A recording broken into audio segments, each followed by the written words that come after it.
Hello and welcome. You are joining us live once again for the Investor Lab. And this week, we remembered the music. Well done, Gabby. Well done. Pat on the back. We've remembered One the music, job. but forgot One job. forgot the fade out. You've got more than one job. No. I'm fading. I'm fading. Okay. All right. Cool. Good. How are you today, Gabby? I'm well. How are you? That is good. I am well. Hello, Catherine. Great. Hello, Matthew. Hello, Good all of you in morning, the chat joining us team. here live. Good to see you again. Good to see everyone. We are going to be talking about, so what we were going to be talking about this week is we were going to be doing part 4 in the Why Getting Ahead is Getting Harder series. That's what we had planned. But as happens, the best laid plans can sometimes go to waste because life gets in the way. And what happened on Friday last week was a pretty momentous Friday, Saturday, depending on where you are in the world, was a pretty momentous event. There was around $20 billion of liquidity or capital wiped out in the crypto market, specifically on, Friday night, Saturday morning, depending on where you are in the world. And we thought that was a pretty interesting thing to talk about because there was a lot that happened there. A lot of people lost a lot of capital. There was about $1.2 trillion that got wiped out on the S&P in about 40 minutes. $1.2 trillion worth of value. Now, when I say wiped out, there's actually been a bit of a difference between wiped out in terms of the S&P 500 going down in value by $1.2 trillion and the liquidation events that happened in the crypto space. But given that we do talk about a variety of different assets here, real estate, equities, crypto, or Bitcoin, probably more specifically, we thought that this would be pretty relevant to talk about because a lot of people maybe this year might have been getting into these more liquid assets for the first time. And what happened last week was a very unique event.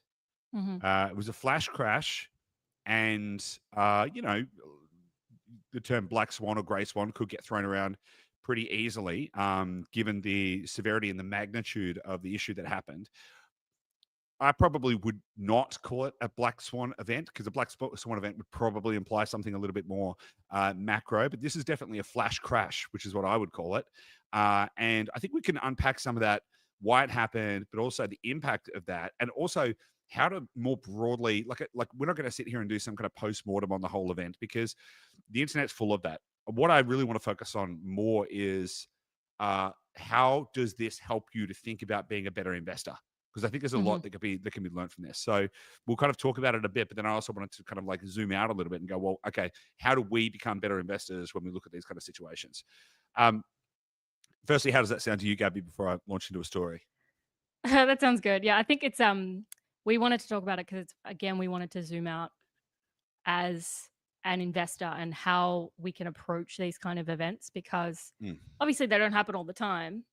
But when they come out of the blue, which is one relatively no one really expected this one to happen last week. And when they happen so steeply, how do we be prepared for that? And how do we make sure that we're not reacting in the wrong way? We're not overreacting. We're not underreacting. We're just kind of like calm. Even if we potentially on paper, our money's going backwards, zooming out and really making sure that we're still staying in alignment with our strategy. Because I think that just helps us to be better, more well-rounded investors as well. Yeah, 100% agree. So what I'm gonna start by telling our own personal experience of last Friday, right? Sure. Because there are two ways that you can think about losing money in liquid capital markets. One is that the price of the asset you hold goes down, which just means that you've made a paper, like the price on paper has changed. But if you don't sell the asset, then you still own the asset. So, for example, if you last Friday / Saturday, if you owned Bitcoin and the price went from whatever it was, 117,000, and interesting, and we'll talk a little bit more about this. And Gabby, feel free to probe with questions around this because lots of interesting stuff. Kraken, so this is kind of teasing into sort of where we're going a little bit later. On Kraken, the price of Bitcoin actually went down to $100,000. I think it went down to $99,999 or something like that. But on Coinbase, it did not. But it went from about 717,000 down to 100,000 now. And then it went back up again. But let's say that you owned Bitcoin. You still have, let's say you owned one Bitcoin, just for the point of the discussion. You still have one Bitcoin. The only thing that's changed is the price in dollar terms displayed on a screen. But you still own the asset. So you could have lost money because, you know, a Bitcoin was worth 117,000 US dollars last week, and now it's 114,000 US dollars, and that's less. But that's not really losing money. That just means price has gone down and you're experiencing some kind of price volatility. And this is why it's important to understand volatility doesn't necessarily equal risk. Okay. But the other type of loss is actually liquidation. And this is one of the biggest things that happened in the market, particularly in the crypto market last week. So the stock market actually was, you know, fairly unperturbed. You know, if you look at the stock market behavior, and we can get into the mechanics of why. So maybe make a note of that, Gabby, because I think it's very important to understand the difference between the stock market and the crypto market. But the stock market was broadly unperturbed. You know, a few things went down a little bit, and then they just went back up again because you know, there was an announcement. But I woke up at 5 a.m. local time to us on Saturday morning, get my coffee, and was checking my emails, and then I saw in my emails there was 4 emails. One was effectively a margin call, basically, hey, your assets are going down, because we had a very small portion of our crypto assets allocated to a leveraged AI traded hedge fund type vehicle, which was risky and speculative, and necessarily we only had a small portion of our portfolio in that, which again is something we're going to talk about a little bit more later. And so there was one email that said, hey, basically, you're about to be margin called. Then there was another email that said you're about to be margin called. And then there was another email that said, hey, you've been liquidated. The time between the first email and the third email was 3.5 minutes. Right. So the speed at which all of this happened is pretty interesting and pretty important to understand. And even if that happened 30 minutes before I woke up. So it was like 4:25 to 4:28 a.m. local time. So even if I'd had gotten the notice straight away, I wouldn't have had time to add liquidity to the exchange quickly enough to be able to stop the liquidation. Now, in that circumstance, our capital in that specific, and again, remember, it's a small percentage of our portfolio, our capital in that specific, strategy went to zero. So that's a complete loss of capital. And so I think, and for me, I was like, okay, well, we understood that we were taking risks. So there you go. That's what happens. Fine. But I think it's interesting to understand that, because a lot of people get freaked out when there's volatility. Like, oh my God, the price is going up and down, and I'm losing money and stuff. And it's like, well, no, you're not really losing or making money until that event gets crystallized. And in our case, it got crystallized with an absolute zero. So, I opened up that specific trading account and it was zero. Donuts, gone. Capital gone. Never to come back. So we can't wait for the price to increase again or anything like that. It's gone. And I think this kind of points to, some of the stuff we'll talk a little bit later about how to think about managing risk, how to think about sizing risk, how to think about allocations in the portfolio. But why don't we kind of take a little step back and talk about what triggered all of this in the first instance? Awesome. Cool. So I think people that are joining live probably understood what happened last Friday, but I'll just recap. So last Friday on the 10th of October, President Trump announced a plan to impose 100% tariffs on Chinese imports. And he did that, I think it was on Truth Social. So we keep saying tweet, but it was on his Trump social media, Truth Social, where he does his announcements. So I'll just pull up the tweet because I think it's interesting just to see what actually caused all of this in one single post. I don't know whether I read it out. No, I think it's too long to read out. But it's too long to read out. It's too long to read out, right? But you can find this yourself. But basically, he said, we're going to impose tariffs on China. I don't want to meet with Xi Jinping. You know, it Mhm. was quite a hostile kind of statement. But what I'd like to point out here is the timestamp. Yep. October 10th, 2025, 4:50 p.m. Yep. So 4:50 p.m. is end of day on a Friday in the US, which is very interesting. Okay. Yeah. And this is so let's just hold that. Let's just come back to that. So this tweet, post, whatever, was put out on Truth Social. That triggered markets to start to panic. Now, what you could see if you looked in the you could probably stop sharing that now if you want. Yep. What you could see in the aftermarket activity on the stock market is that prices went down in aftermarket trading because basically the trading day had already finished. Right. So Mhm. he put out that tweet. Everyone went, "Oh my God, this is going to be shocking. There's going to be all these tariffs and he doesn't want to meet with Xi Jinping. And oh my God, this is going to be crazy." And, all that kind of stuff. Now, if you want to know what I think about tariffs on China, you can just go back and look at our tariff, the episode we did on tariffs with China and how that would be a deflationary event anyway. So Yep. my read on that was actually, I was, despite the fact that I'd woken up on a Saturday morning and I hadn't even had my coffee yet and realized we'd lost, not an insignificant amount of money. I was like, oh, this is interesting because this is tariffs too. This is the tariff tantrums too. And what happened last Yeah. time is there was a massive, what happened back in April when the tariffs were announced and there was all that jostling around. Markets puked, but it was also the best buying opportunity going around. Mhm. I was like, so like I woke up, yeah, we'd lost like a not insignificant amount of money, but I was like, opportunity. And what was really interesting about that was, as I say, it happened basically at the end of the trading day on a Friday. So stock markets only trade for 7 hours a day, 5 days a week, or whatever, right? Mhm. So, and this is a very important thing to understand, right? Because just in the same way that real estate is not very liquid, you can't emotionally sell real estate very quickly. You can't get drunk at a bar and accidentally sell your house on your phone because you were just doing something silly. You just can't do it, right? There's a whole process. It's going to take ages, and it's very illiquid.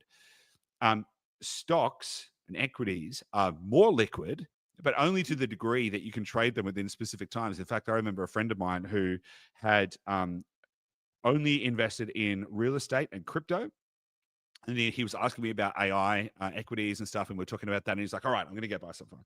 And then he went to try and buy some, but he was in Australia, and the stock market only opens on US time, and he was trying Mhm. to buy, I don't know, whatever, Tesla or something like that, and he couldn't work out why he couldn't buy it. He's like, "I'm trying to buy this thing and I can't buy it. What the hell's going on here?" And it's like, well, the stock market is only open for certain hours of the day.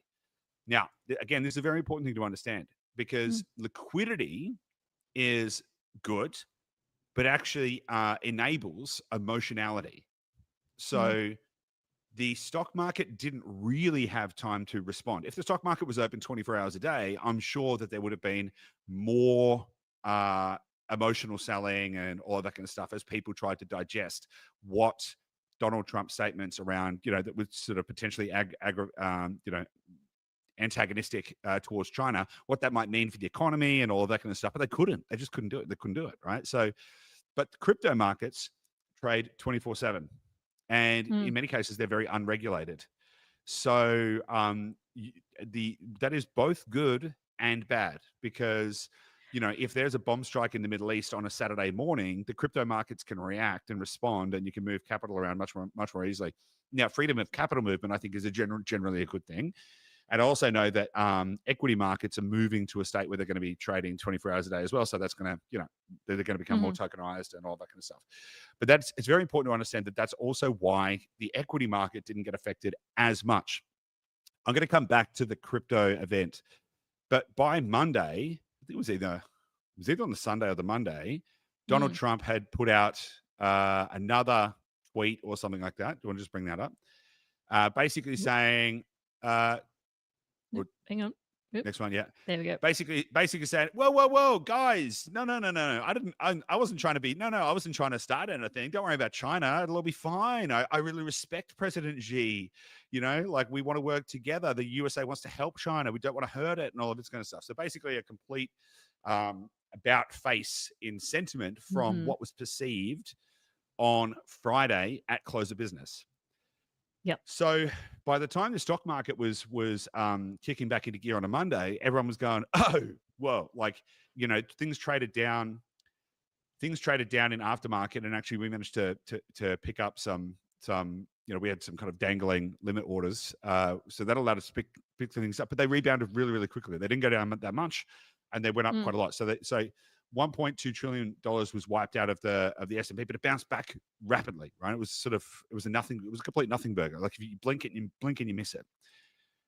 The issue though was in the crypto market. Now, I know we had some questions in the community, and one of those, maybe we'll come back to it. So basically what happened in the crypto space was completely different.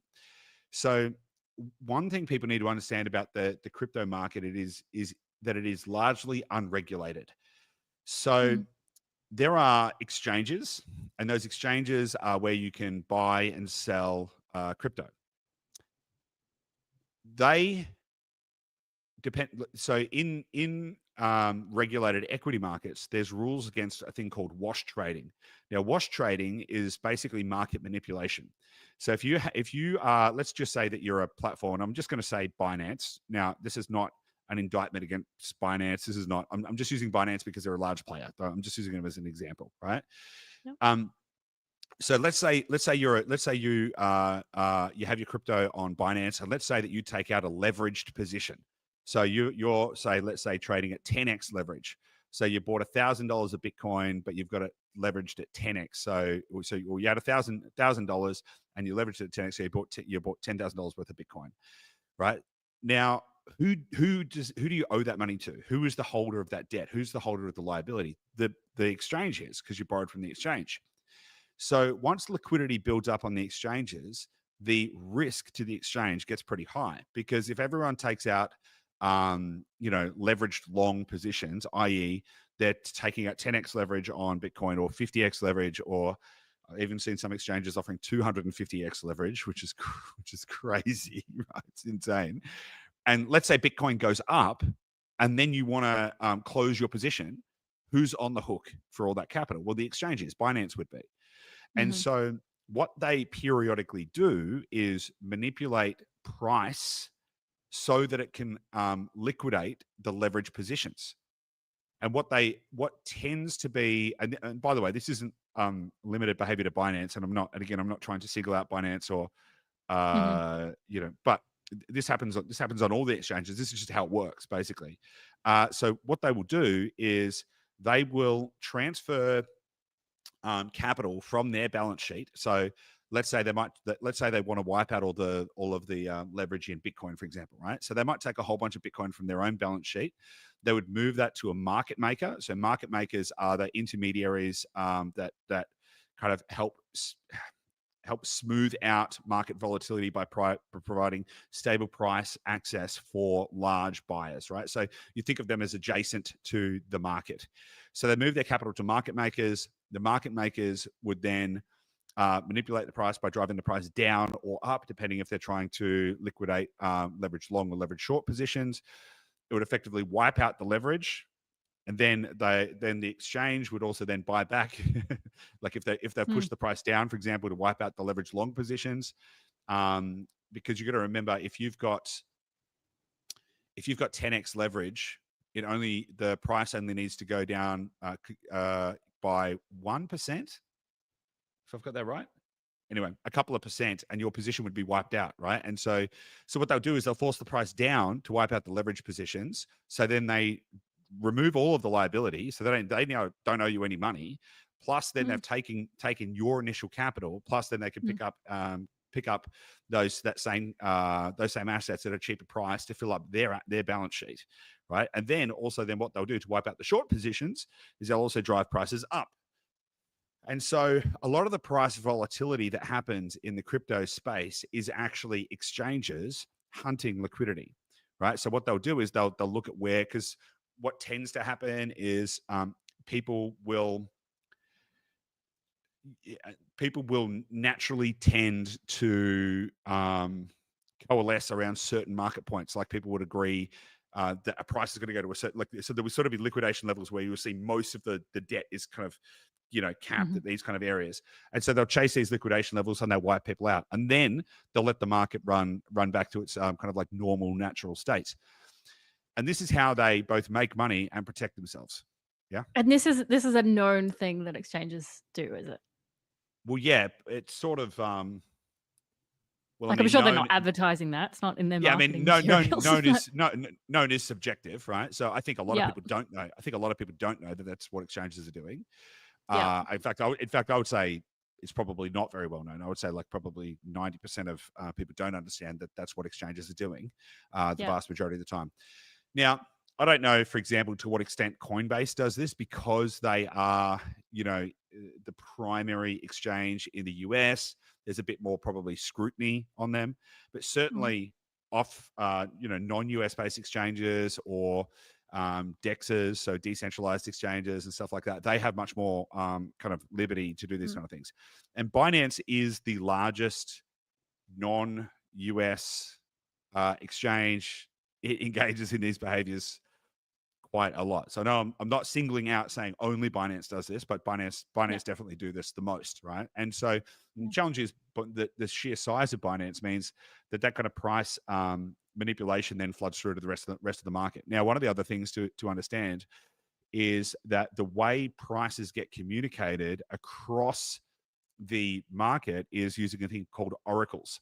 So there are a number of different oracles, Chainlink, Pith, and stuff like that. And so what will happen is the price on one exchange will get communicated to an oracle, and then that price will get communicated to another exchange. And this is how price Mm, gets communicated throughout the network. The problem is there's no validator for that price information. And so if one exchange glitches and says the price is $1, and then let's say the price of Bitcoin is $1, then that price gets communicated through to other exchanges as well, and that can cause liquidation events to happen. And effectively, that is one of the problems that happened on last week, right? And mm, so just taking one step back. So what tends to happen is exchanges that are seeking to liquidate long or short leverage positions so that they're not on the hook for all of this debt. They will typically wait for some kind of market event that they can pile onto, right? So mhm, if there's something that happens to cause market exuberance, for example, let's say that the Jerome Powell or the US Fed announces a rate cut, what they might yep, do is they might pile onto that to push prices up higher to wipe out the short positions. If there yep, is some kind of news that could be perceived as bad news, they'll pile onto that because they're going to pile onto there'll be some existing momentum. There'll be some like, oh, people will start buying or people will start selling. They'll jump onto that momentum to then drive that further to drive down to their objectives. What that then does is then that causes forced liquidations and forced selling of assets as well as people hit different stop losses and all that kind of stuff as well. And so then the forced selling or the forced buying creates a compound effect, which then forces more of the same. So, for example, in this case, Donald Trump put out an announcement, it was perceived as being pretty negative or risky, and people were like really nervous. So then there was some selling action. So then the exchanges piled on and said, let's hoon this price mm, down because a lot of people were very leveraged in the crypto space. Let's drive the price down. That forces selling on the way down because they force people to liquidate positions. That drives more selling behavior, and then that freaks more people out. More people sell, and it starts to become a cascading event. The other thing to understand as well is price is set at the margin, right? So now I mentioned a moment ago that prices get communicated through oracles, and so the price can be different on different exchanges. And so what actually is the price of Bitcoin at any given time? I mean, it's typically it's within a range when the trading volume is high enough. But for example, Kraken, the price of Bitcoin went down to call it 100 grand. mm, And it only went down to 107 or 108 or something on Coinbase or something like significantly different. Now, price is set at the margin. Price is not the average price that people are paying. So whenever you get the highest price, if you see the peak of a market, the highest of anything, right? So, I remember when I saw MicroStrategy trade at $555. That didn't mean that the average price of all of the buyers was $550 to $5. It means that someone bought at least one share at mhm, $555. mhm, And so price is set at the margin. It is the last price that someone paid, not the Yep. average price that all people paid during a trading day. That's not how it Well, it's what works. the market is willing to bear. Yeah, but more Is what the specifically, price is. it is it's set at the margin. So let's just say Bitcoin was worth 120 grand, just US dollars, just for the point of it. And let's say a Mhm. million people bought and sold Bitcoin at 120 grand, right? And then there was one moment though where someone sold Bitcoin for $10. At that specific moment in time, and it could have only happened for a second, right? Mhm. At that specific moment in time, the price of Bitcoin would have gone to whatever number I said. What number did I just say? $10. $10, right? And that's because price is set at the margin, right? So Yep. the peak and the trough of at any point is set by whoever happened to be the highest or the lowest buyer at the point in time. It's not based on volume, right? So Mhm. it's not the price that the market will bear. It's the last price that someone paid, Mhm. which is interesting. Okay, so because you Mhm. can have the majority of buyers pay a certain price, and then you can have some outlier, and then that's going to kind of dictate the edges. So that is interesting as well. Now, what happened in the crypto space though is that there was a whole bunch of stuff which, to be frank, I think is dodgy as hell. You know, there was clear market manipulation in that Yeah. exchanges were driving prices down. You know, there was also a hack on Glassnode. Glassnode. Oh. What coin? CoinGlass. Yeah, CoinGlass. Anyway, there was CoinGlass. a hack on one of the main. CoinGlass. I'm pretty sure it was CoinGlass. There was a hack on one of the main websites that tracks on-chain activity at the same time that all of this was going down.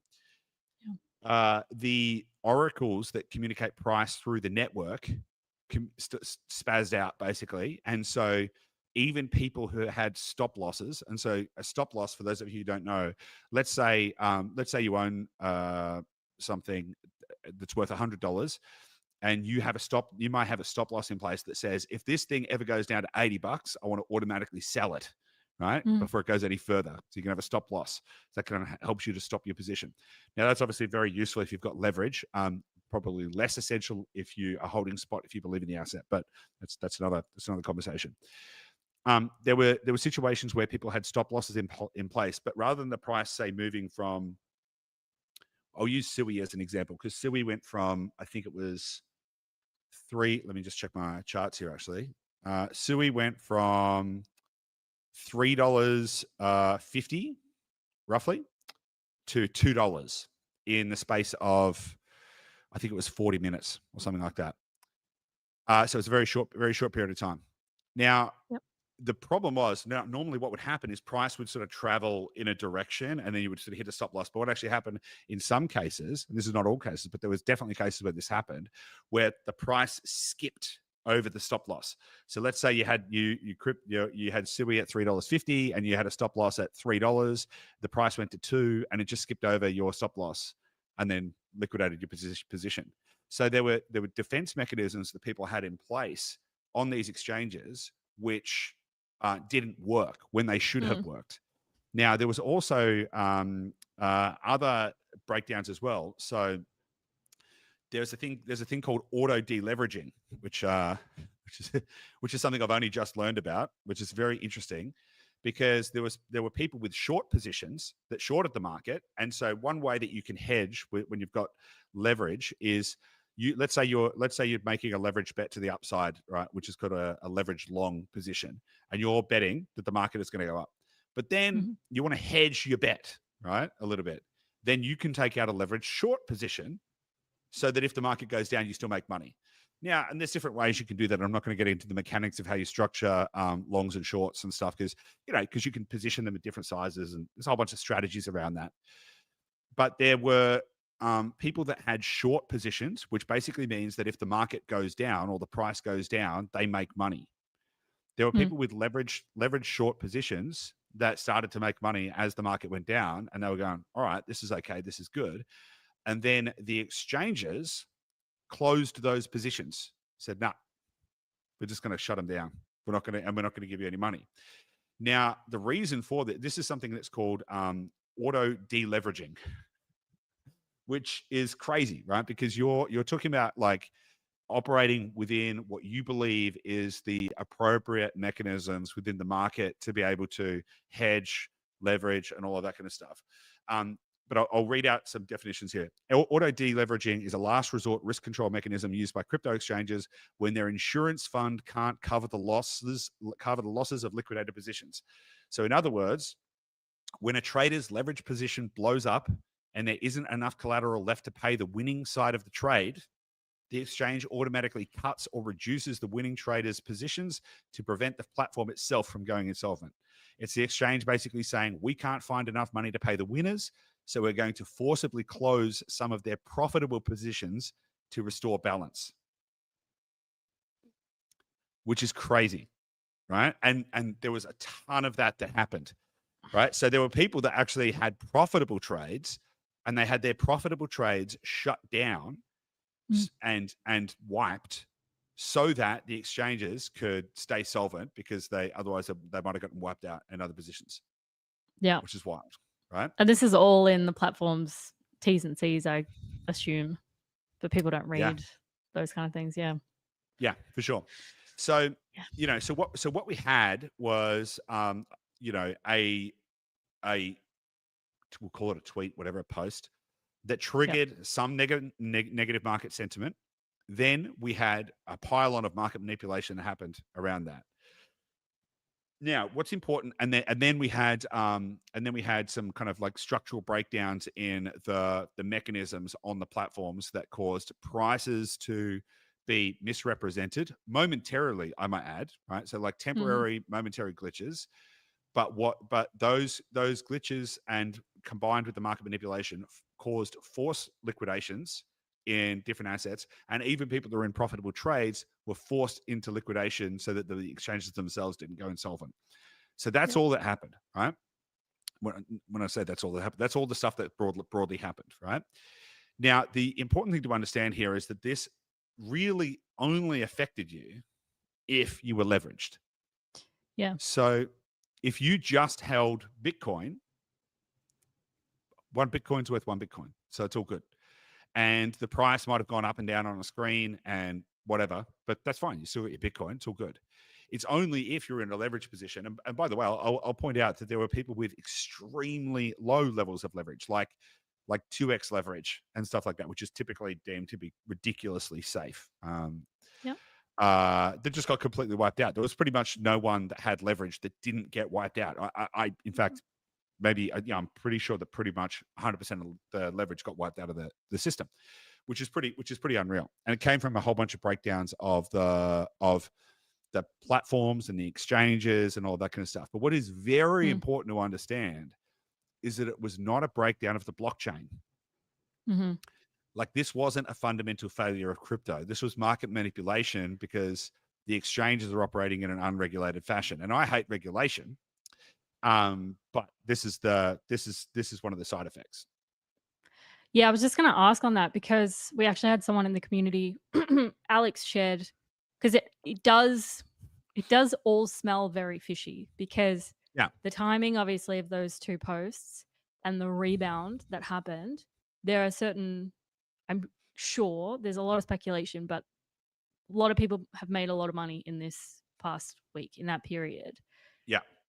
Which in itself smells fishy, but it's not a good event to have happened in terms of like the brand of cryptocurrency. And so the question from Alex, or the comment from Alex in the community was, isn't one of Bitcoin's main value propositions that it can't be corrupted? Like, it's designed so that it can't be manipulated by the powers that be, right? So how does this event align with that philosophy? Well, Bitcoin didn't get corrupted. That's the thing. Yeah. Like, nothing about the Bitcoin blockchain got corrupted in any way, shape, or form. Yeah. Like the only thing that happened is that the marketplaces that allow you to trade Bitcoin had, you know, potentially some bad actors and some questionable activities on them, which caused prices to oscillate in a way that in an Mm-hmm. unnatural fashion, which caused liquidation, which shouldn't have happened. But fundamentally, nothing changed about Bitcoin. There was Yeah. nothing. There was no. It's not like the Bitcoin, the blockchain got broken or the SHA-256 cryptography got hacked or anything like. Nothing happened to Mm-hmm. Bitcoin, right? So it Mm-hmm. hasn't been manipulated, and price is not necessarily the representation of what something is. It's just how much Yep. something is being exchanged for. Right now, one way to think about this is, let's say if you owned a house, and let's just say for the point of the discussion, your house was worth $500,000, and every day you woke up and you went on realestate.com and you had a look at the automatic valuation thing every day, and it was $500,000. Every day you just got, before you went to work, it was part of your pre-work routine. Oh yeah, look at my house; it's worth $500,000. And then one day you woke up and you went on realestate.com and you had a look at it, and it said $500,000 the day before, but then today it said it was worth $1. Now, what would your natural response be? Has my house somehow been corrupted? Has real estate fundamentally been corrupted? Is the fabric of truth around real Mm. estate no more, or does this appear to be a problem with realestate.com's AVM? Right? You're like Mm-hmm. necessarily you'd be like, that's something's gone wrong there. Now, Yep. to expand on the to kind of stretch the analogy a little bit further, if your mortgage was linked to that AVM on realestate.com.au, Mm. and if real estate was liquid, a highly liquid market, and if the banks were receiving a constant feed on price of your property, and that was the only source of the price, then you may have been able, like in that situation, what might have happened is it might have glitched down to $1, and then your bank might have said, your $500,000 house is now only worth $1. Give us all the money now, right? And that would effectively be a margin call. But the reality is that doesn't happen, right? Right. Mm-hmm. And the reality is, any sane individual would say, my house was worth $500 for the last, 5 days or whatever. It's worth $1 today. I don't think so. Like, Yep. like how would that be true? It wouldn't be true. So nothing actually happened to Bitcoin itself. Now, the thing, let's expand on this a little bit to Mm. market manipulation. So the question is, not did something corrupt Bitcoin itself? And in fact, by the way, Bitcoin went down. Let me check my figures here. If you were on Kraken, Bitcoin went down from 117,000 down to $100,000. That was a 14.59% decline, which in an asset that has like 80 vol, Yeah. that's actually, that's a dip for ants, basically. Right. So if you were on coin, you like that, Gabby? I haven't heard that one before. Yeah. I was like, what is this? A dip for ants? If you were on Coinbase, then the price only went down by 8.72%. There were other assets like Sui. I think depending on the exchange, I think Sui went down I think it might have gone down 90% on some exchange. I was trying to find out which exchange that was, but I think it went down like 90%. There were some other coins like crypto projects like Cosmos and stuff, which I think went down. I actually think Cosmos went down to 0 and then back up to whatever. And so, Yep. but fundamentally, nothing actually changed about any of these. Like Solana also went down a lot. A lot of this sort of more edgy, riskier projects and stuff went down by about 40%. So I kind of lost my. Oh yeah. So market manipulation, right? So like all of these things, like nothing fundamentally changed about the assets. The only thing that changed was the price, and I think that's a very important consideration to have, particularly around developing conviction around the things you're in, right? Because if you believe in an asset, and you can see that nothing's fundamentally changed around it, and then somehow the market has mispriced it, then there's your opportunity. And I'll come back to the market manipulation point in a minute and how that kind of broadly relates to the rest of to other markets and other situations as well. But we had a whole bunch of people in the community who saw that and were like, let's buy the dip straight away. In fact, there was a great post in the community about doing exactly that. It's a great mentality to have. You know, even though I woke up on Saturday morning and we had lost let's just say a not insignificant amount of money. And when I say lost, I mean lost, like it went to zero, gone, kaput, no more. We don't have it. My instant, as soon as I saw that, I didn't, obviously I was a little bit upset that we lost some money, but my instant response was, how do I maximize this opportunity? How do I, because the market is mispricing a whole bunch of stuff because it's gotten emotional. And so, these represent really good opportunities. Now, market manipulation happens all the time.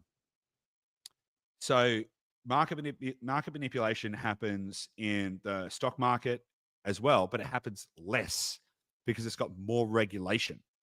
But you can see it happen all the time. All you need to do, there's a website. I don't have the address actually at the moment, but we can find it, where you can track all of the trades of US government officials, like Nancy Pelosi, who I can't remember. Like I'm gonna butcher some of these numbers, but she had a salary of like whatever 80 grand or 100 grand a year. She's worth $250 million, right? because of all of her insider trading. It's from her hard work. Yes, from her very hard work at understanding exactly where capital flows are going based on her exposure to the government. Yeah, exactly, right? So this kind of stuff happens all the time. But it happens less when there's less liquidity. And so an increase in liquidity increases the ability for prices to oscillate wildly, but also regulation as well. So it's a lot harder to do. Now, if we actually just take let's do a little bit of a history sidestep. So if you think about 1929, which was the Great Depression, and specifically I'll focus this part of the narrative on the US, just because it was something I was reading about recently. So a lot of people think about the Great Depression in 1929 and they're like, oh, there was a big stock market crash, right? But actually what happened was, so there was two things that happened. Number one is there was no regulation to go public, right? So now if you want to go public in the US, you have to, there's all these, you have to file all of these things and all these disclosures and shitloads of paperwork, due diligence and all of that kind of stuff. But back in the 20s, there wasn't a Securities Exchange Commission, the SEC. There wasn't that. So you could effectively just go to the exchange and say, will you list my stock? And maybe you handed out some leaflets trying to get people to buy your stock, like to promote it. So there was not really any regulation around what could be listed and what wouldn't. So it was way less regulated. But also there was a situation where credit got extended. I'm trying to remember the sequence of events. I think it was that Ford invented, don't quote me on this, but I think it was that Ford invented the car loan to be able to sell more cars. Then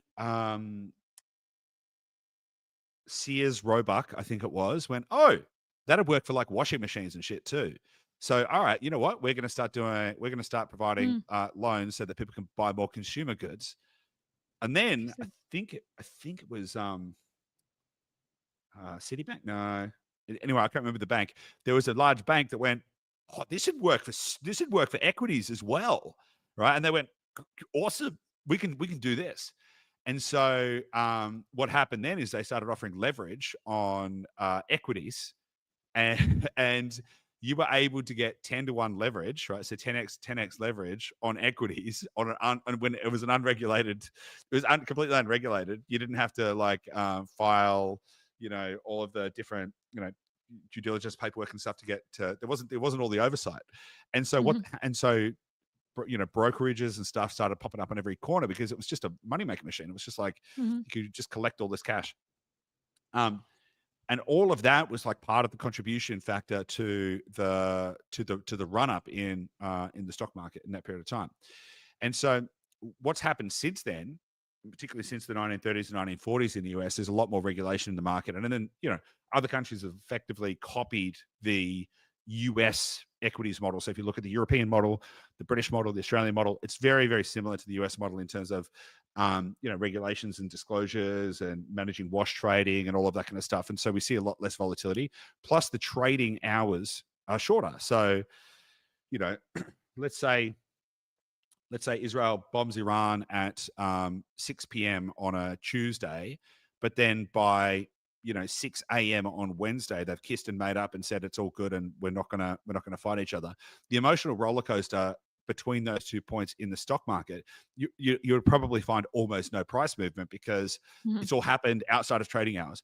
But on the crypto market, because it's global and 24/7, prices would have gone, would have been a roller coaster of fireworks happening in those markets. So information, and specifically a thing called the impound rate of knowledge, always dictates who has an asymmetrical advantage in the market. Now, and I'll talk about this just to expand on the concept, and I'll explain how one way that this was deployed in this specific situation. So imagine for a moment, and touch wood, and all of that good stuff. But let's just imagine that Tim Cook, CEO of Apple, he was flying across the Pacific, and then let's say he was flying by himself, right, or whatever. It doesn't really matter. Let's say he's flying across the Pacific, and his plane explodes. In the second that the plane explodes, what would happen to the stock price? Nothing, because no one would have known. No one would know. No one would know.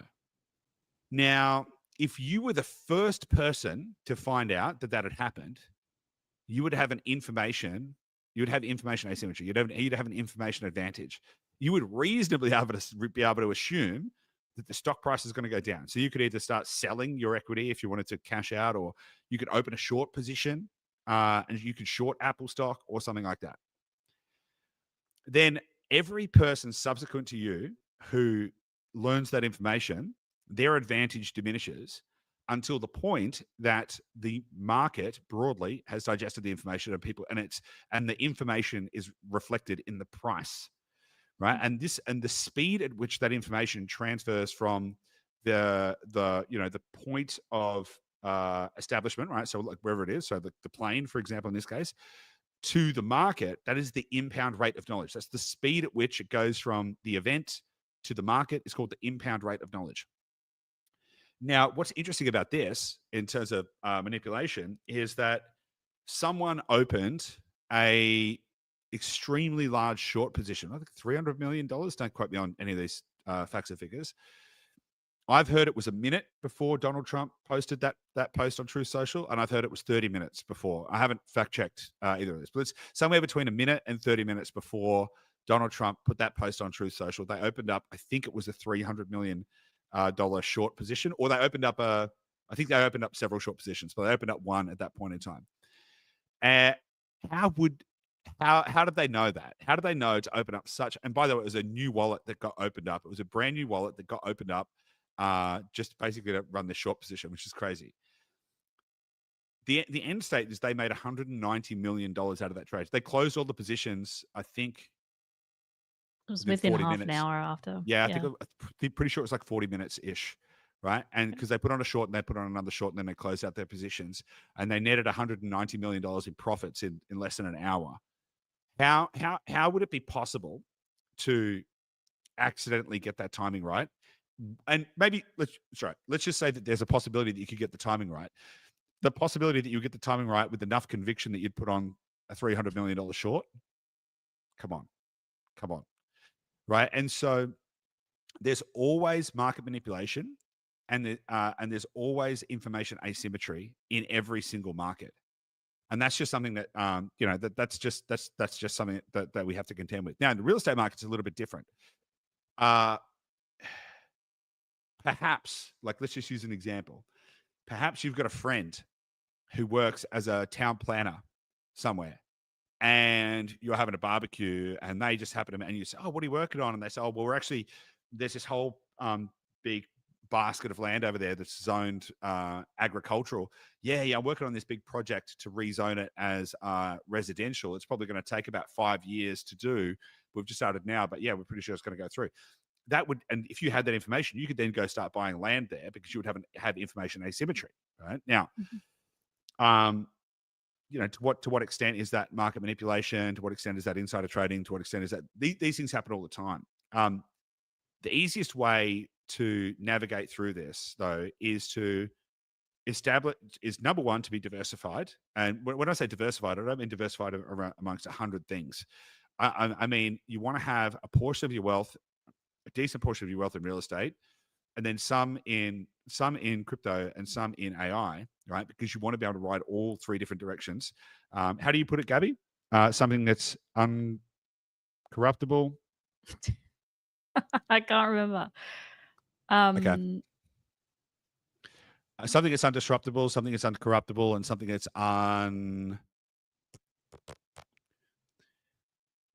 that's inevitable. We'll get there. We'll work it out. Uncontrollable. Yeah, something like that. Right. So you want to be able to benefit from all of the macro forces that are playing out, but you also don't want to you want to manage your exposure to volatility, right? So you want to maximize your upside and minimize your exposure to volatility, and you've got to be very careful with leverage. Now, things like crypto and equities and AI and all this stuff, very exciting. Very exciting. Yeah. It's exciting because the price can move a lot. And volatility, like we all get juiced up on dopamine. So price goes up, oh my God, this is awesome. And price goes down, oh my God, this is terrible. It's all dopamine, right? So this constant trigger of like, what's the price? What's happening? What do I think about this? Right? It gives us entertainment. It gives us all of these kind of things. Hang on a second, Gabby. So it gives us a lot of things.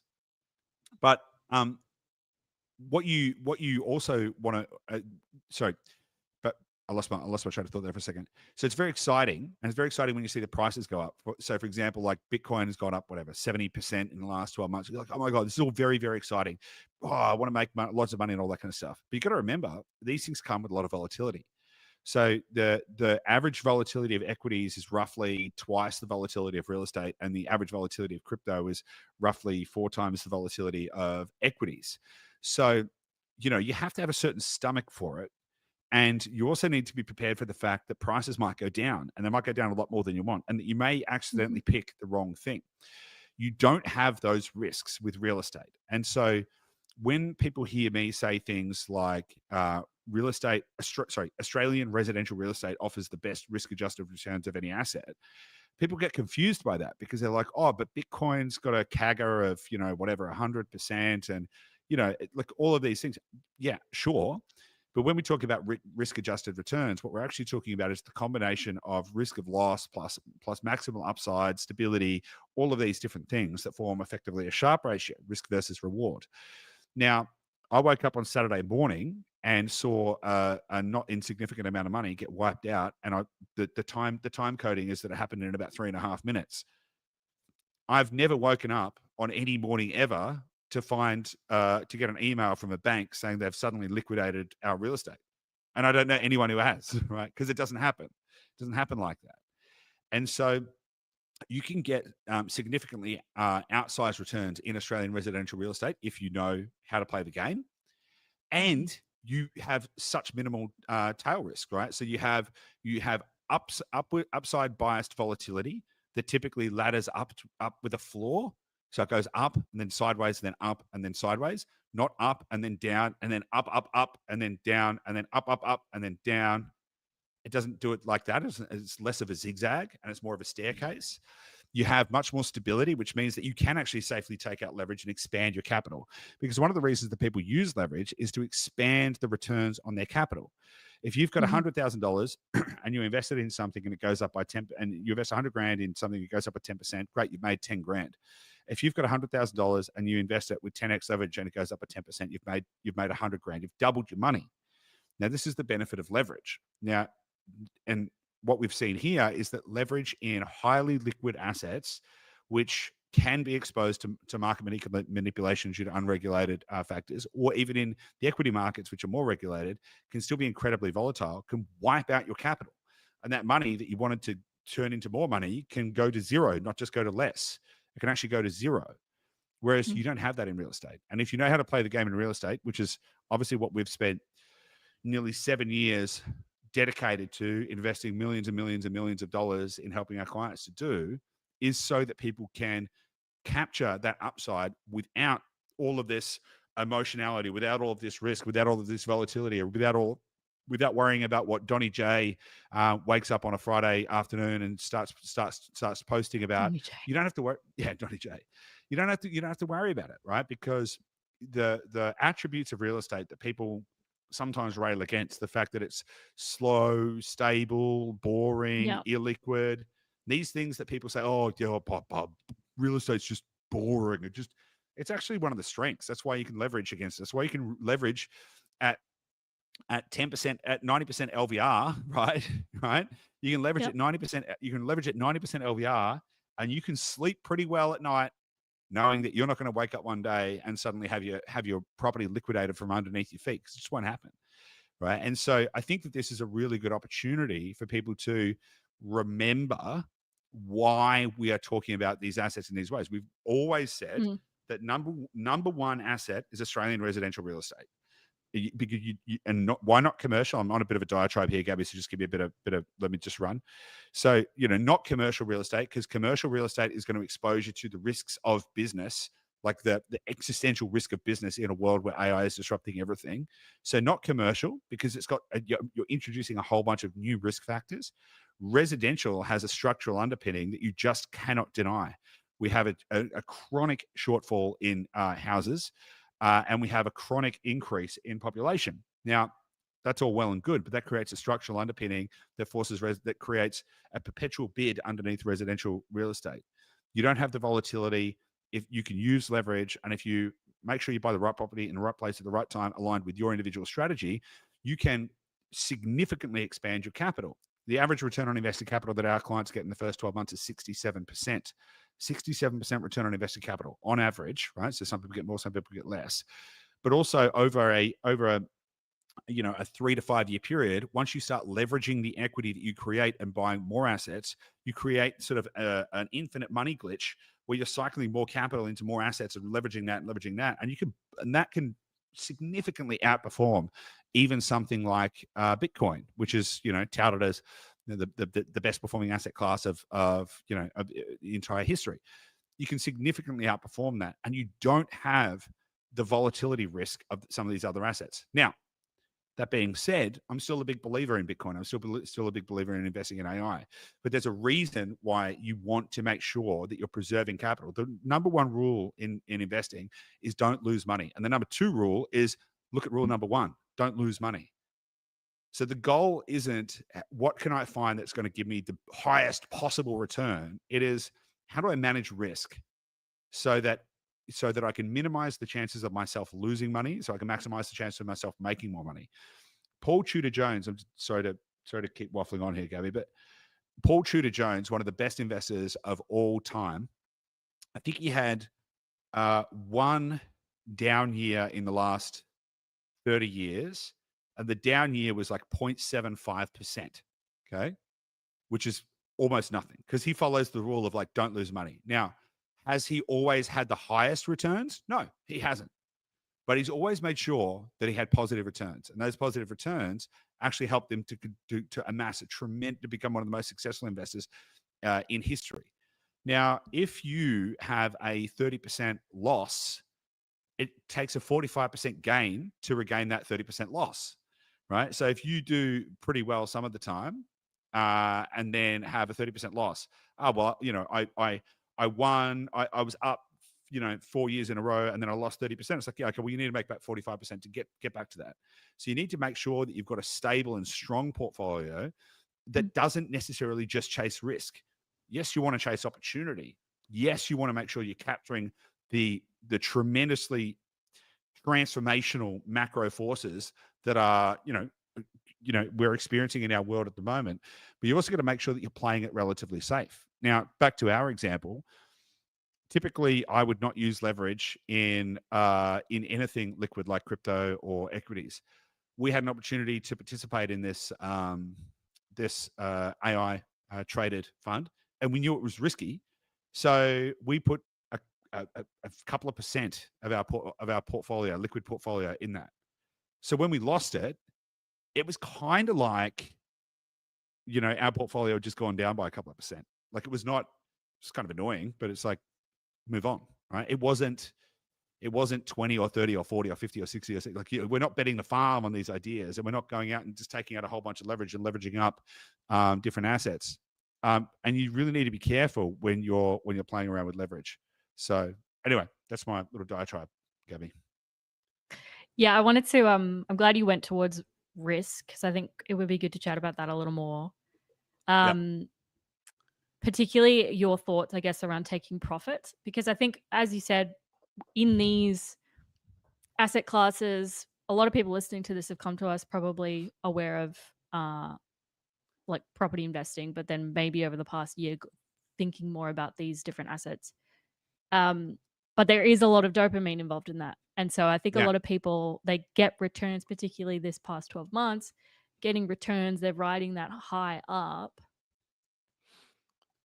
You've got a good approach on making sure that you're taking profits along the way. So you're not just continuing to ride that return wave up, because at some point something's going to happen for it to jump back Yep. down. How do you think about taking profits in that scenario? Because I know, like, you and I had a conversation last night. There was something that you Yep. were saying, like, I think I'm going to exit this. And I was asking why. You're like, well, it's just a good time to take profits. Like, there's nothing wrong with the asset, but it's made a certain level of return. And I'd rather like crystallize that before expanding the risk, right? Because I think as well, the longer you hold it, the more risky as well, right? To some degree. So I'll just cover that last piece first. The longer you hold it, the more risky it is. Well, not the more risky. I just think like more. Things will probably at some point correct there's at going to be a some correction. point. Yeah, at some point, Yeah. at some point there's going to be a correction. Yeah, for sure. Yeah.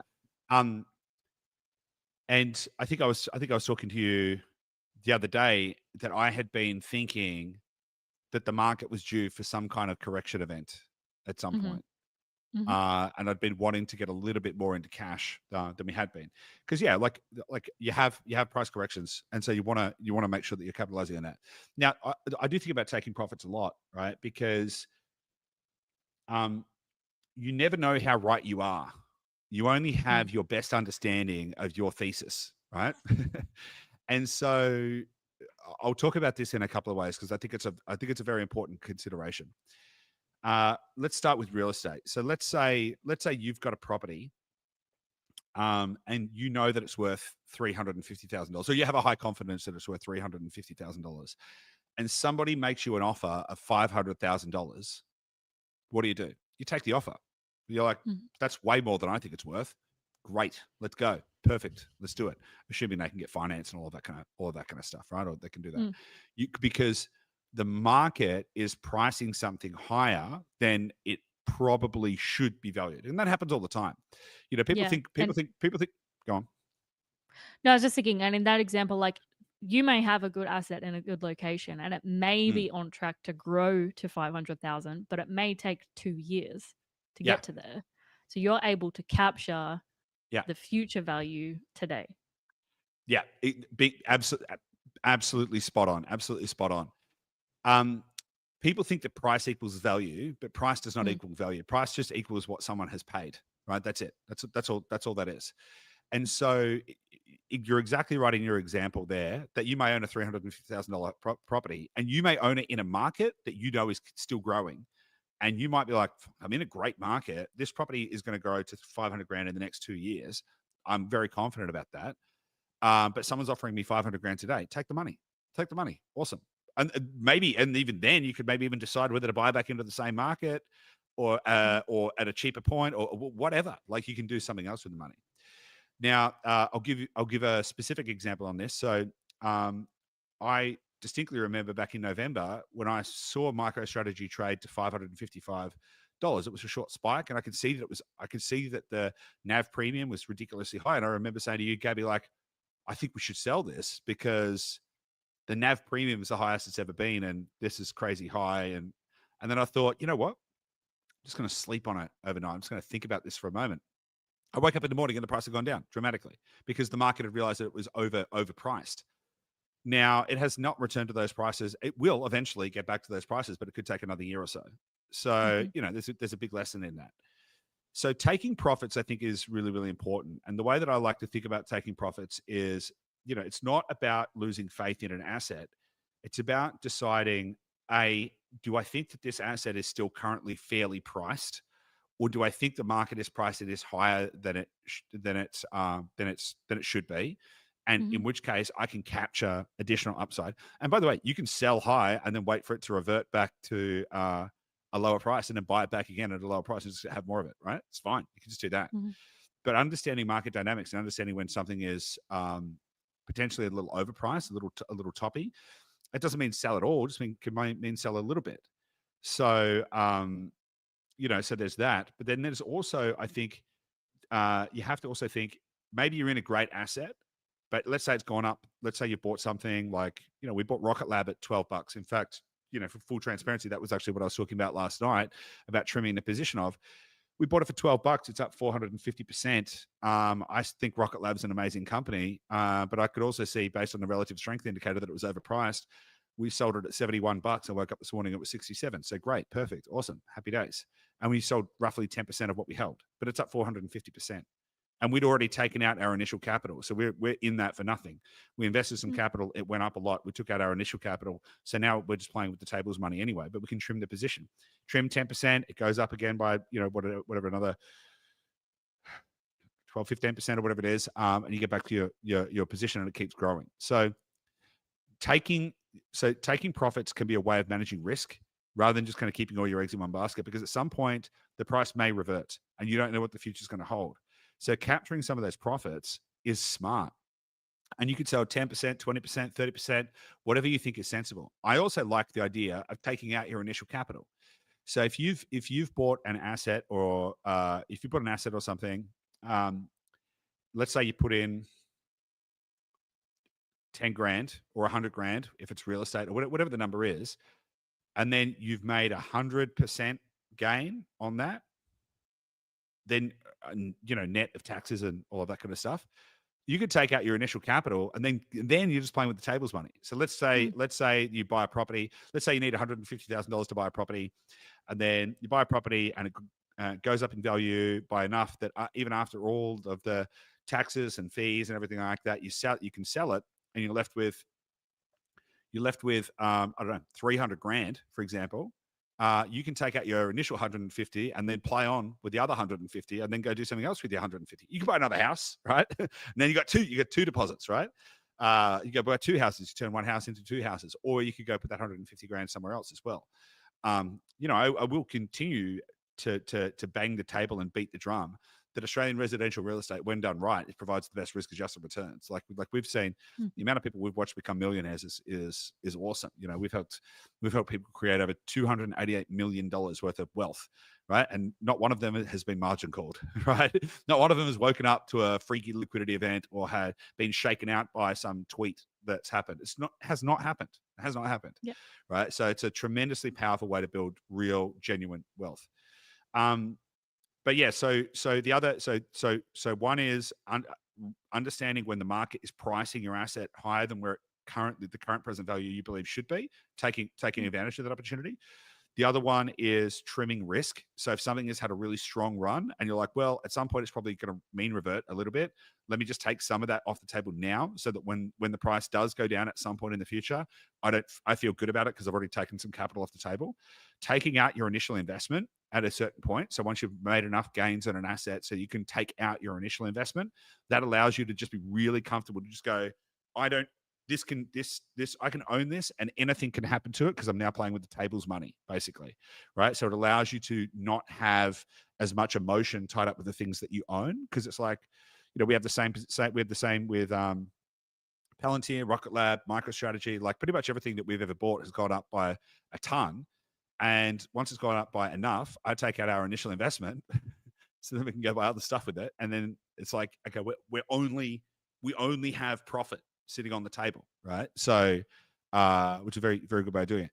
The other thing is using it as an accelerant for your portfolio. So, for example, let's say you bought Nvidia.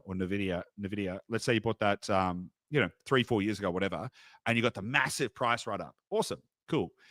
Now, what's the probability that Nvidia will go up by another 2 or 3x over the next 5 years? Probably pretty high, right? Probably pretty high, actually. I think I'm actually quite bullish on Nvidia now.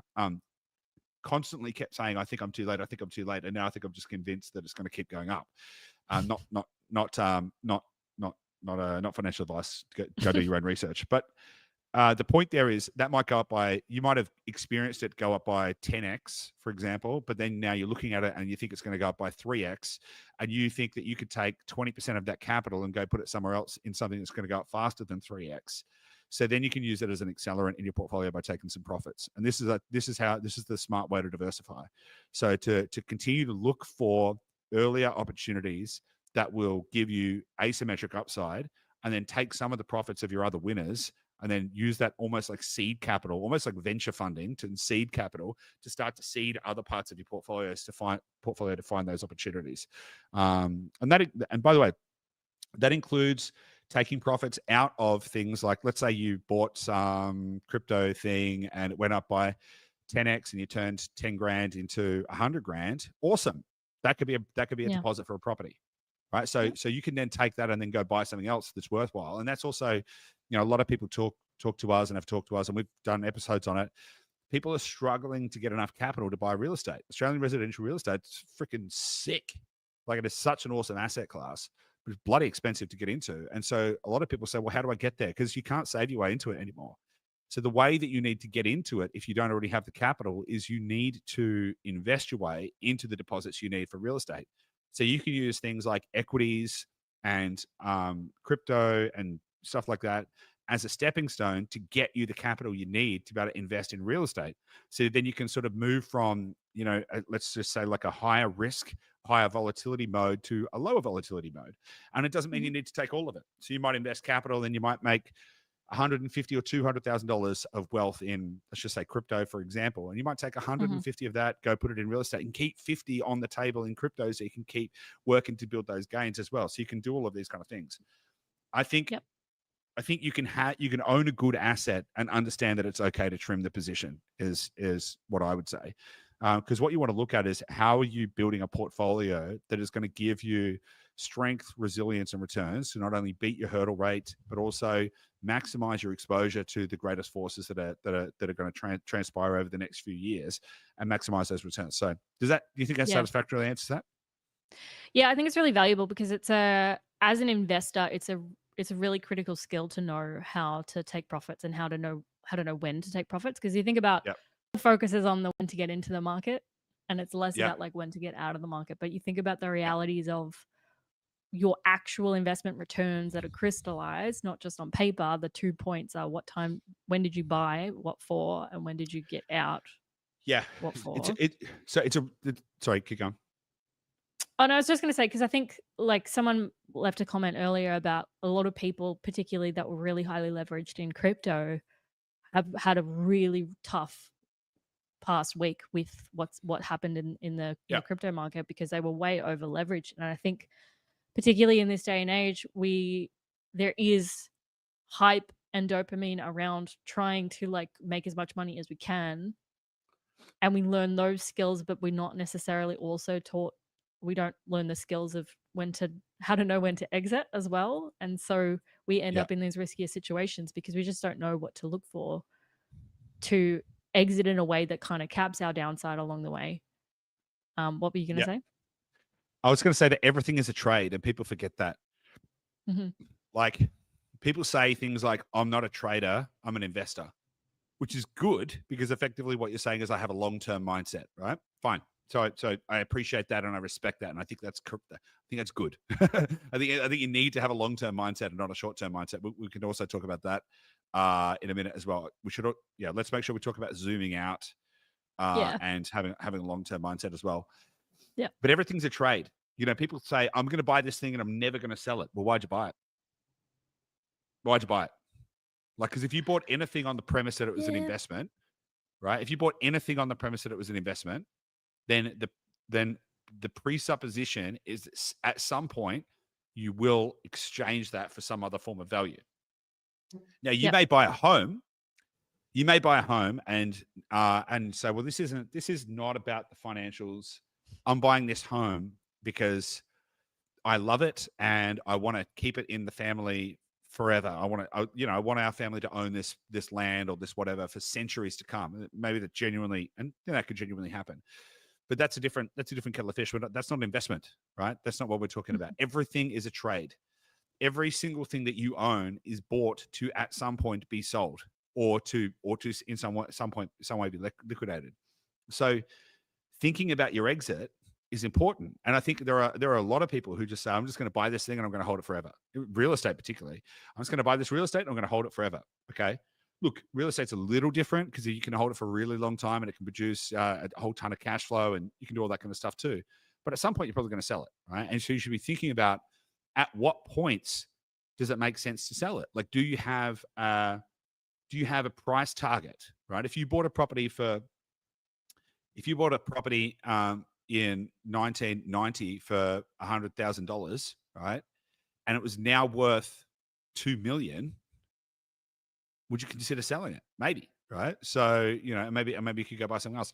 So I think recognizing that everything is a trade is important because it allows you to then think, what is my thesis? Where do I think this is going to go? Why do I think it's going to go that way? How might market conditions change over the period of time that I want to hold it? Am I willing to hold it through those market conditions? Let's say you buy a property. In, well, wherever, right? You might reasonably assume that the price is going to go up, and then the price, we're going to go through cycles, and it'll either go down a little bit or sideways a little bit. But are you going to hold through multiple cycles? Great, awesome. Decide that now. And then work that out. Work out what your plan is. But everything is a trade, in my opinion. Yeah, my hesitation there was that obviously I think through Bitcoin, but even Bitcoin in an example, yeah, at some point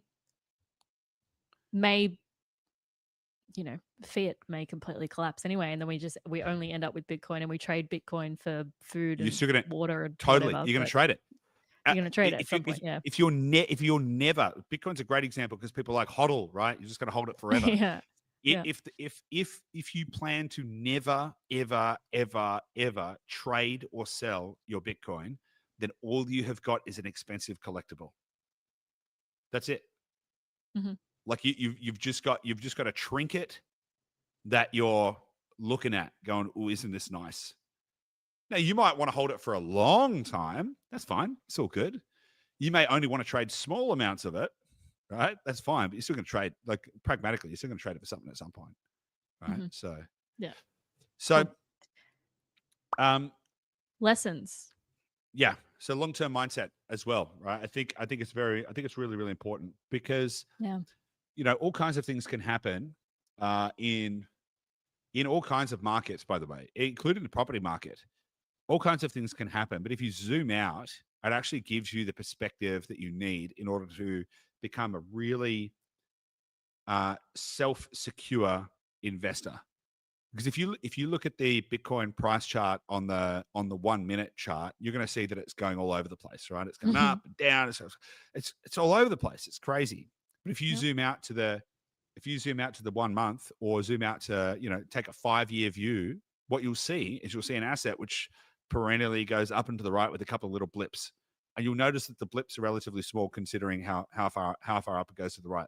The same thing goes with the Nasdaq. Now, the Nasdaq has had several scenarios where it's pulled back by more than 20% or around 20%, and it always continues to go up and to the right. Same as the S&P 500, although we all know my opinions on that. It's not a very good. It's not going to get you ahead. But real estate also does the same thing. So property prices in Melbourne haven't been great over the last couple of years.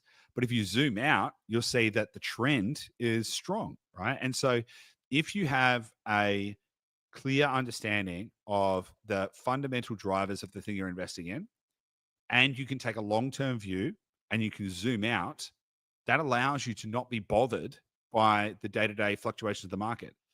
I have a little saying that I don't have to say to myself very much anymore, but certainly once we started getting involved in more liquid stuff and it was like, oh my God, this is all over the place. I would say to myself that the day-to-day gyrations of the market are not of my concern. The day-to-day gyrations of the market are not of my concern, because it's the wrong way to be thinking about it. Oh my God, the price went up today. Who cares? Oh my God, the price went down today. Oh my God. This, okay. Has anything changed about my thesis? Do I still believe in the thing that I'm investing in? Do I still believe in real estate? Do I still believe in whatever? Yes. Okay, good. Now, some things like you might have invested in a location where they have like a significant industry. Let's say you bought a property in a town that has a significant exposure to a specific industry or factory or something like that, and then that shuts down for some reason. That would be reason for you to then say, has my thesis changed? Mhm. You know, do I still believe that this location without that input is still an appropriate location? We actually had a situation like that. I'm not going to mention the location. We had a situation like that where it was a fairly small town with a very significant single employer in that town, and that employer went bust. And so we were concerned for our clients. But it went bust, but then it went into receivership and went into administration by the government. The government basically took it over and said, no, we'll keep running it. And so we actually did a whole bunch of ringing around and basically on the ground surveying, like, what's the local sentiment? And everyone in the town was like, nah, this is good. We actually feel way better about this because we know that we're being backstopped by the government. They're going to keep it running. So we were like, oh, this actually turned out to be a good thing. But you can reasonably assess these situations. And, you know, for example, you know, I've been pretty vocal that I like investing in Tesla. I think Tesla has a lot of opportunity. If Elon Musk turned around and quit tomorrow, I'd reassess that. I would say, like, do I still have that thesis? But let's just assume that nothing has changed. Like when you have your investments, assume that nothing has really changed. And it's always good to continue to check, has anything changed?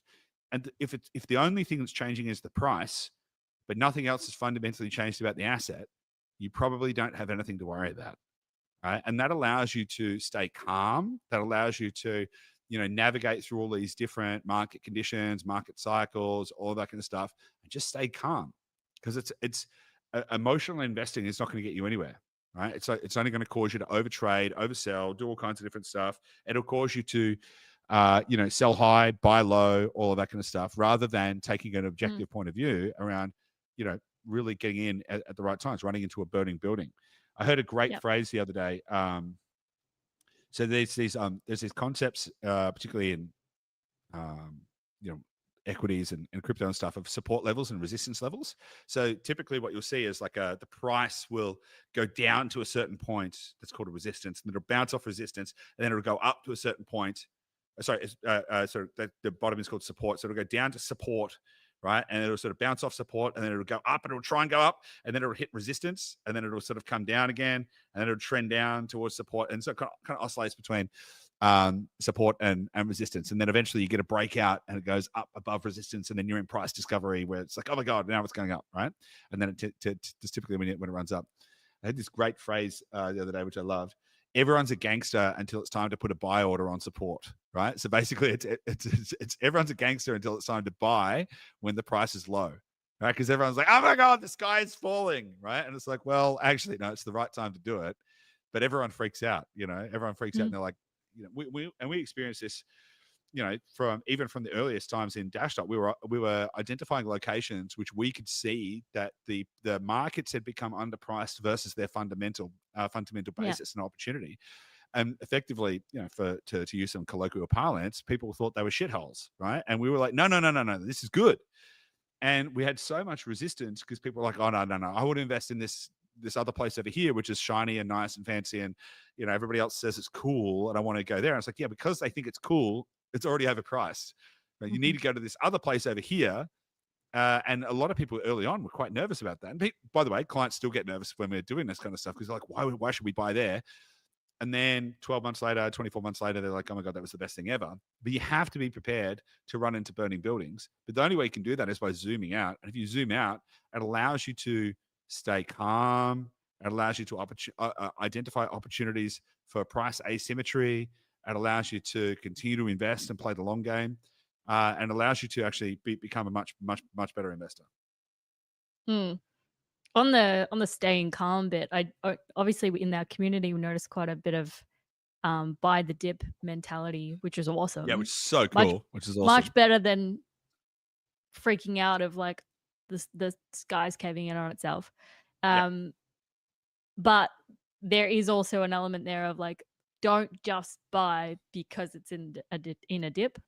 Like you Yeah. want to Correct. still be buying things that you have been waiting for the price to drop down a little for Yeah. you to enter, not just, if Solana came off 40% or whatever, just buying Solana and not understanding the fundamentals of Yeah. why you are buying that as well.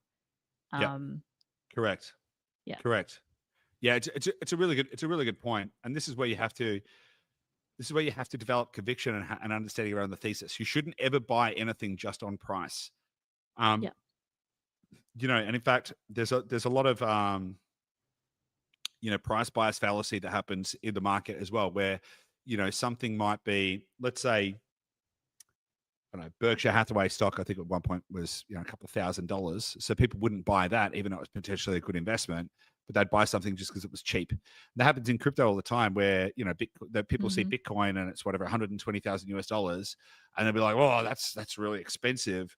And then I'll see something else that's $1, and they'll be like, "Oh, I'll buy that," because obviously, if that's $1, only $1, it's probably going to go up a lot. But who knows, right? Like, how much float is there? Yeah, okay. We could also talk about liquidity a little bit as well. Maybe we'll come back to that.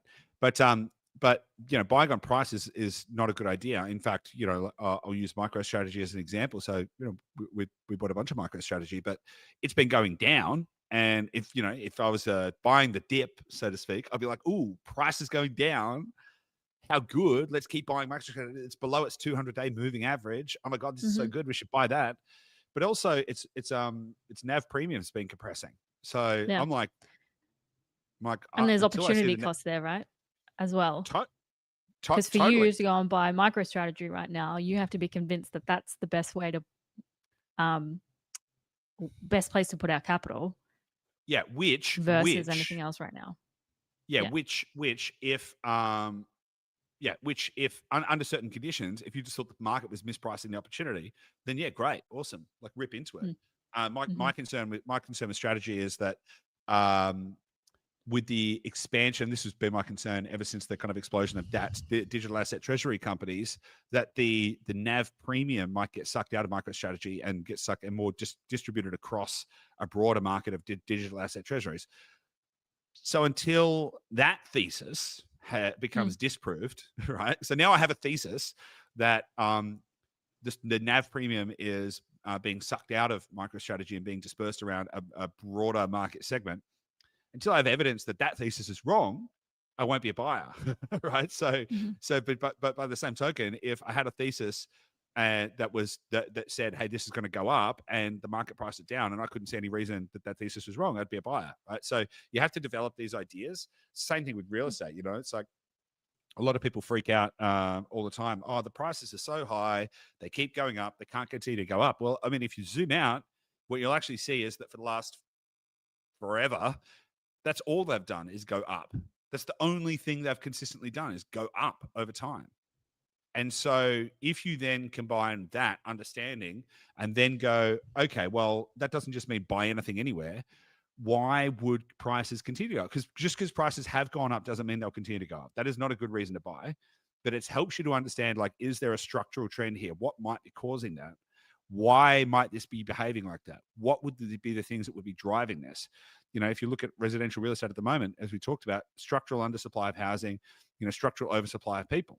Okay, fine. Just those two things alone, let alone the fact that, there's $11.4 trillion of residential real estate and only $2.4 trillion of mortgage debt, which means there's $9 trillion of unlevered capital that's going to be handed from baby boomers to their kids, which is then going to get levered up to provide more pressure on the real estate market. If you understand a few of these things, then you go, all right, well, it's pretty easy. It's a no-brainer, right? And so when you have those kind of like more macro understandings of why an asset or an asset class is going to move in a specific direction, it becomes easier.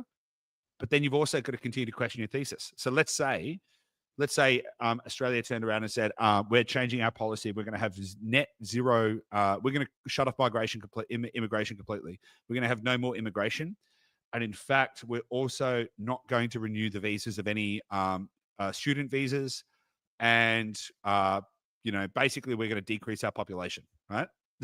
Would that change the thesis? Yeah, it'd change the thesis. You would have to reasonably then question, do I still have enough reasons to think that real estate is going to continue to go up, or should I be cautious?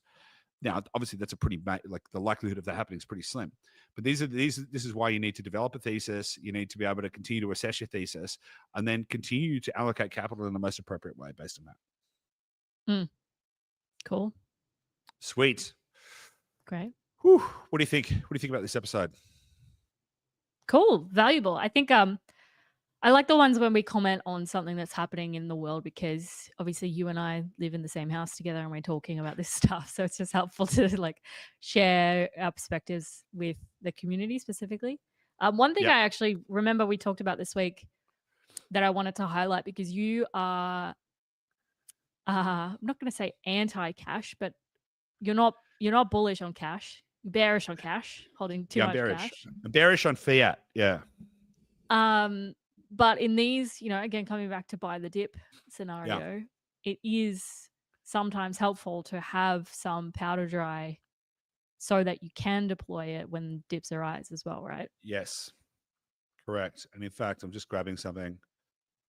So in the prosperity wave thesis, I basically said one way to think about your portfolio is to have basically 10% in liquid reserves. 10% of your portfolio in liquid reserves, cash or cash equivalents, right? So how you split up the other 90%, is it 30% real estate, 30% Bitcoin, 30% equities? Is it something else? Is it 60% real estate and whatever, right? But 10% in cash or cash equivalents is smart. Now, if you think, and this is why it's important to think critically and develop your own opinions. If you think that the market is going to peak for some reason, which by the way, that is not now. So just to be clear, we are in the early stages of a very large bull run in hard assets. So real estate, equities, like just now is not the top, just to be clear, right? We're not even close. But if for some reason you thought that was the case, and that may be the case at some point, you may want to go a higher percentage. You may want to go 20 or 30 or 40% into cash or cash equivalents. And this is also part of taking profits, right? Because you can take profits and then you can take profits off some of your winners, right? And then just leave them as dry powder to take advantage of opportunities.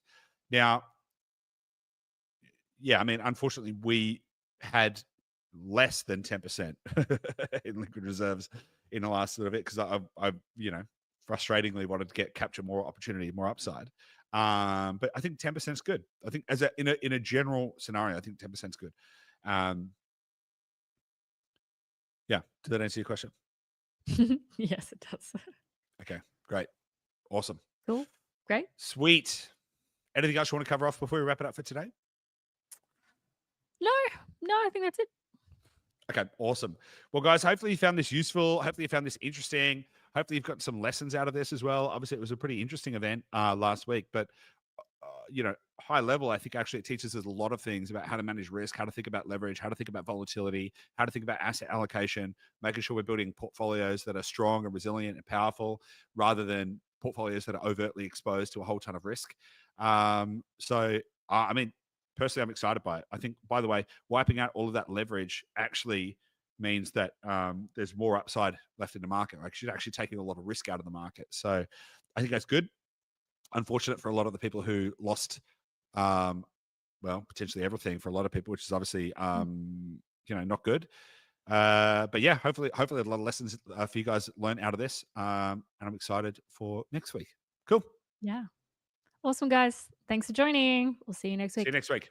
Bye.